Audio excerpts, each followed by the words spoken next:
একটা নিরামিষ আলু সোয়াবিনের মালাইকারির গ্রেভিও যে এতটা সুন্দর হয় একেবারে পেঁয়াজ রসুন ছাড়া, সেটা আপনারা এই ভিডিওটা না দেখলে একেবারেই বুঝতে পারবেন না। নমস্কার বন্ধুরা, আহারে বাহার চ্যানেলে আপনাদের সবাইকে স্বাগত। আজকে আমি তৈরি করব সোয়াবিনের মালাইকারি। চিংড়ি মাছের মালাইকারি তো অনেক খেয়েছেন, একবার আমি আজকে যেভাবে এই সোয়াবিনের মালাইকারিটা তৈরি করেছি এইভাবে তৈরি করে খেয়ে দেখবেন, আশা করি আপনাদেরও ভীষণ ভালো লাগবে। একেবারে সম্পূর্ণ নিরামিষ এই সোয়াবিনের মালাইকারি বাড়িতে কোনো অতিথি আসলে আপনারা তৈরি করে ফেলতে পারেন। নিরামিষ দিনে এই রকম একটা সোয়াবিনের মালাইকারি তৈরি করলে একেবারে কষা মাংসের স্বাদকেও হার মানাবে, এতটাই টেস্টি হয়। রান্না করাও একেবারে সহজ আর একেবারে ঘরোয়া অল্প উপকরণে তৈরি হয়ে যাবে। তো চলুন দেরি না করে রেসিপিটা দেখে নেওয়া যাক। আজকের এই সোয়াবিনের মালাইকারি তৈরি করার জন্য দেখুন আমি এখানে 200 গ্রাম সোয়াবিন নিয়েছি। আর এদিকে দেখুন গ্যাসে কড়াই বসিয়ে কিছুটা জল গরম বসিয়ে দিয়েছি। জল ফুটতে শুরু করেছে। দিয়ে দিচ্ছি হাফ চা চামচ নুন, দিয়ে দিচ্ছি সামান্য একটু হলুদ গুঁড়ো। নুনটা দেওয়ার কারণে স্বাদটা বাড়বে আর হলুদটা দেওয়ার কারণে সোয়াবিনের কালারটা খুব সুন্দর হবে। একটু মিশিয়ে নিলাম। এবার দিয়ে দিচ্ছি সোয়াবিনগুলোকে দিয়ে প্রায় 4 থেকে 5 মিনিট মিডিয়াম ফ্লেমে সেদ্ধ করে নেব।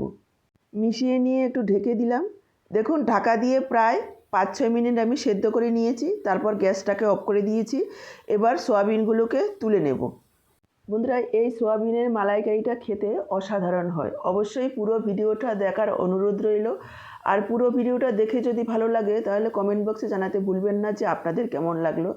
দেখুন সোয়াবিনগুলোকে গরম জল থেকে ছেঁকে তুলে নিয়েছি। এবার একটু ঠান্ডা জল দিয়ে এভাবে ধুয়ে নেব। এতে করে সোয়াবিনগুলো ঠান্ডা হবে আর চিপটের জলটা ফেলতে সুবিধে হবে, সে কারণে গরম জলটা দেওয়া। কিন্তু সোয়াবিন সেদ্ধ করার যে জলটা আছে এটা আমি ফেলবো না, আপনারা চাইলে ফেলে দিতে পারেন। এই জলটা দিয়েই আমি গ্রেভি তৈরি করব। এইভাবে সোয়াবিনগুলো যদি আমরা চিপড়ে তুলি তাহলে সোয়াবিনের ভেতরে মশলাটা ভালো ঢুকবে, আর না হয় জলে পরিপূর্ণ হয়ে থাকবে, মশলা একেবারেই ঢুকবে না, খাওয়ার সময় জল জলে লাগবে, খেতে ভালো লাগবে না। আর সোয়াবিনগুলো যদি এভাবে সেদ্ধ করে আমরা জলটা ফেলে দিই তাহলে সোয়াবিনের যে পুষ্টিগুণটা আছে সেটাও চলে যাবে।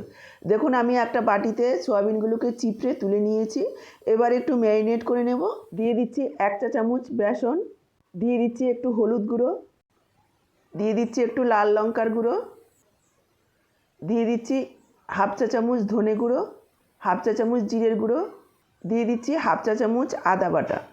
আর আপনারা যারা পেঁয়াজ রসুন পছন্দ করেন তারা এখানে 1 চা চামচ পেঁয়াজ বাটা আর হাফ চা চামচ রসুন বাটাও দিতে পারেন। দিয়ে মেখে নিলেই খুব সুন্দর তৈরি হবে। এবার যে সয়াবিন সেদ্ধ করার জলটা ছিল সেখান থেকে আমি 1.5 চা চামচ জল দিয়ে দিলাম। এতে করে মশলাটা ভালোভাবে গায়ে মাখাবে, সয়াবিনের গায়ে। এবার সয়াবিনটাকে ভালোভাবে মেখে নেব। আমার মনে হচ্ছে বেসনের পরিমাণটা একটু কম হয়ে গেছে, সেজন্য আরও 1 চা চামচ বেসন দিয়ে দিলাম। এবার মেখে রেখে দেবো 10 থেকে 15 মিনিট, এতে করে মশলাটা ঢুকবে। আমরা যেহেতু নুন দিয়ে সোয়াবিনটাকে সেদ্ধ করেছি সেই কারণে আর নুনটা দিলাম না। এবার সমস্ত মশলাটা ভালোভাবে ঢুকে যাবে। দেখুন আমি প্রায় 15 মিনিট পর ফিরে এসেছি। কড়াতে 2 চা চামচ সাদা তেল গরম করে নিয়েছি। রান্নাটা আমি সাদা তেলে করছি, আপনারা চাইলে সর্ষের তেলেও করতে পারেন।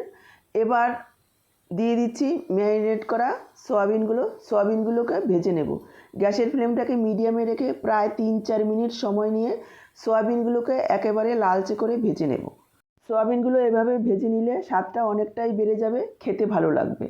সোয়াবিনটা ভাজা হতে হতে এদিকে আমি একটা মশলা তৈরি করে নিচ্ছি। যে বাটিতে সোয়াবিনটা ম্যারিনেট করা ছিল সেই একই বাটিতে নিয়ে নিচ্ছি হাফ চা চামচ জিরের গুঁড়ো, হাফ চা চামচ ধনের গুঁড়ো, হাফ চা চামচ হলুদ গুঁড়ো, হাফ চা চামচ লাল লঙ্কার গুঁড়ো আর স্বাদ অনুসারে নুন দিয়ে দিলাম। দিয়ে দিচ্ছি 1 চা চামচ কাশ্মীরি লাল লঙ্কার গুঁড়ো। এটা আপনারা চাইলে নাও দিতে পারেন, আমি কালারের জন্য দিয়েছি। এবার একটু জল দিয়ে মশলাটাকে গুলিয়ে রেখে দেবো, এতে করে মশলাটা আমাদের কষাতে সুবিধা হবে আর তেলে পড়লে গুঁড়ো মশলা পুড়ে যাবে না। এদিকে দেখুন সোয়াবিনগুলো একেবারে লালচে করে ভাজা হয়ে গেছে, দেখেই বুঝতে পারছেন।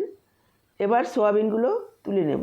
সোয়াবিন তুলে নিয়ে আরও 1 চা চামচ তেল দিয়ে দিয়েছি। এবার দিয়ে দিচ্ছি আলুগুলোকেও আমি একটু নুন আর হলুদ দিয়ে লালচে করে ভেজে নেব।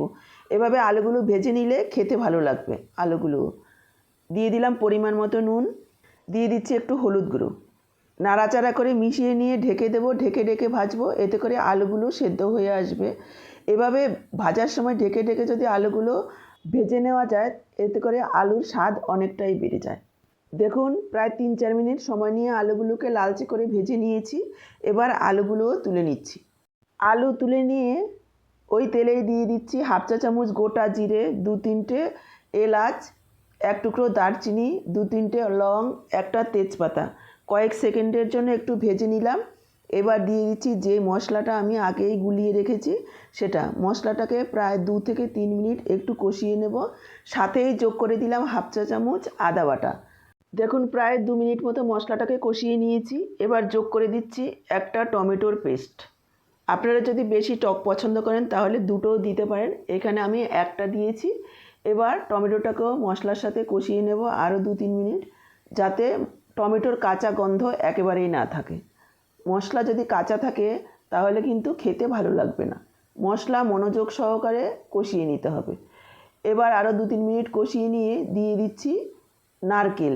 এখানে আমি প্রায় 1/4 কাপ নারকেল একটু গরম জল দিয়ে ভালোভাবে পেস্ট করে নিয়েছি, সেটাই আমি এখানে যোগ করে দিলাম। আপনাদের কাছে যদি নারকেল না থাকে তাহলে এই সময়ে 1 চা চামচ ভাজা বেসন দিয়ে দেবেন। বেসনটাকে শুকনো খোলায় ভেজে তারপর যোগ করে দেবেন, তাতেও টেস্টটা ভালোই আসবে। দেখুন নারকেলটা দেওয়ার পরে আরও 2-3 মিনিট কষিয়ে নিয়েছি। তবে যদি নারকেল দেওয়া হয় খেতে স্বাদটা অনেকটাই ভালো হবে। এবার আমি যোগ করে দিচ্ছি ভেজে রাখা সয়াবিন আর আলু। মশলার সাথে আরও কিছু সময় কষিয়ে নেব, এতে করে মশলাটা ভেতরে ঢুকবে আলু আর সয়াবিনের, আর খেতে ভালো লাগবে। দেখুন আরও 2-3 মিনিট কষিয়ে নিয়েছি মশলার সাথে সয়াবিন আলু। এবার যোগ করে দিলাম জল। আমি এখানে সয়াবিন সেদ্ধ করা যে জলটা ছিল গরম জল, সেটাই যোগ করেছি। সব কিছু একসঙ্গে মিশিয়ে নেব, তারপর ঢাকা দিয়ে প্রায় 4 থেকে 5 মিনিট রান্না করে নেব। 4-5 মিনিট রান্না করে নিয়েছি। একবার দেখুন বন্ধুরা কালারটা কতটা সুন্দর হয়েছে দেখতে। এবার যোগ করে দিলাম 1/2 চা চামচ গরম মশলার গুঁড়ো, দিয়ে দিচ্ছি একটু ধনেপাতা কুচি। আপনারা চাইলে এখানে 1 চা চামচ ঘি যোগ করতে পারেন, তবে আমি আর দিচ্ছি না। এবার সব কিছু একসঙ্গে মিশিয়ে নিয়ে ঢেকে রেখে দেব 5 মিনিটের জন্য। 5 মিনিট পর দেখাচ্ছি। 5 মিনিট পর দেখুন আমি সার্ভ করে দিচ্ছি। কতটা লোভনীয় হয়েছে দেখতে, খেতেও অসাধারণ হয়। অবশ্যই একবার এইভাবে রান্না করে খেয়ে দেখবেন, আর কমেন্ট বক্সে জানাতে ভুলবেন না। আর আপনি যদি নতুন বন্ধু হয়ে থাকেন তাহলে চ্যানেলটাকে সাবস্ক্রাইব করে সাথেই থাকবেন। আর আজকের ভিডিওটা দেখে ভালো লাগলে ভিডিওটাকে লাইক করে বন্ধুবান্ধবদের সাথে শেয়ার করে দেবেন। তাহলে আজকে এই পর্যন্ত, আবার দেখা হবে এইরকমই দারুণ টেস্টি ঘরোয়া কোনো রেসিপির সাথে। সবাই ভালো থাকবেন, সুস্থ থাকবেন।